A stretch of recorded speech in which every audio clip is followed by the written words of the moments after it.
Today is the anniversary of the day the cancel God culture reared its ugly head. A year ago today, I stood in the Rose Garden of the White House to donate 2 million pounds of food, and as a Latino, I had also been honored to have been appointed a commissioner on the White House Commission for Hispanic Prosperity. As a Christian raised in faith by an incredibly loving mother and father, and having been inspired at that moment by the Holy Spirit, I was moved to say that we were blessed to have a president and a leader like Donald J. Trump, who, just as my grandfather was a builder. Immediately, an outraged cancel God culture had a newfound target. Someone who dared to use the word blessed and President Trump in the same sentence. Demands for my firing, apologies, and an onslaught of insults and threats from the cancel God mob followed. When asked if I would apologize, I said, hell no.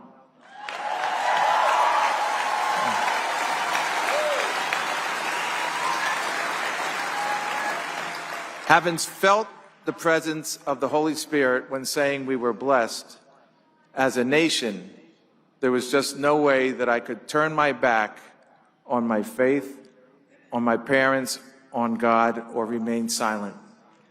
We are truly blessed with the incredible gift from God of our lives. We are called to value life, to have a purpose, and as my dad used to tell us, his children, to seek salvation for our souls.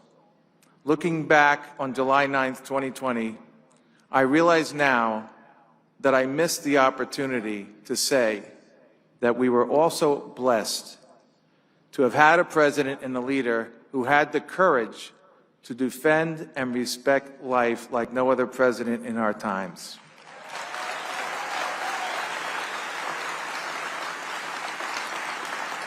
I believe that this is the principal reason the cancel God culture used every method possible to push President Trump out of office. Our democracy has lasted 245 years under God, yet we are seeing signs of division, moving away from God, and devaluing and destroying life, canceling our history, labeling and hating each other. As the wealthiest nation on earth, we find ourselves as the biggest consumers of drugs and child trafficking, both across our borders and within our communities. The scourge of child and human trafficking is our modern-day slavery, and it is more prolific today than at any other time in our country's history. Tragically, it is also more profitable, if not very more profitable than drug trafficking. How can this happen, and how can we allow the destruction of life and family in the country under God? Well, in 1994, at the National Prayer Breakfast, St. Mother Teresa of Calcutta, who would have been canceled today in a nanosecond, lovingly and prayerfully warned us that the greatest destroyer of love and peace is abortion. It is a war against the child, end quote. Unfortunately, Mother Teresa's words fell on deaf ears. According to USAbortionClock.org, there has been over 1.6 billion abortions worldwide since 1980. Since 1973, there has been 63 million abortions in our country. The entire U.S. population of Latinos in the United States is approximately 63 million.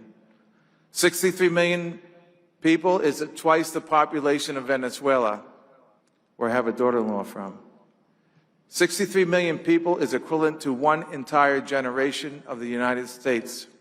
Again, Saint Mother Teresa implores us, let us bring the child back. The child is God's gift to the family. Each child is created in the special image and likeness of God for greater things, to love and to be loved. We must bring the child back to the center of our care and concern. This is the only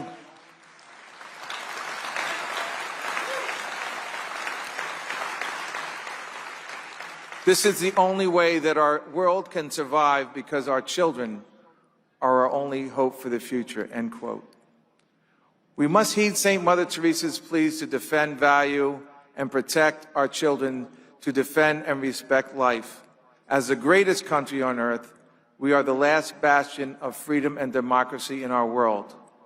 We are called to prosper and to defend life, liberty, and the pursuit of happiness. To end with the words of Mother Teresa, you and I have been created for greater things. We have not been created to just pass through this life without aim. And that greater aim is to love and be loved. Give yourself fully to God, who will use you to accomplish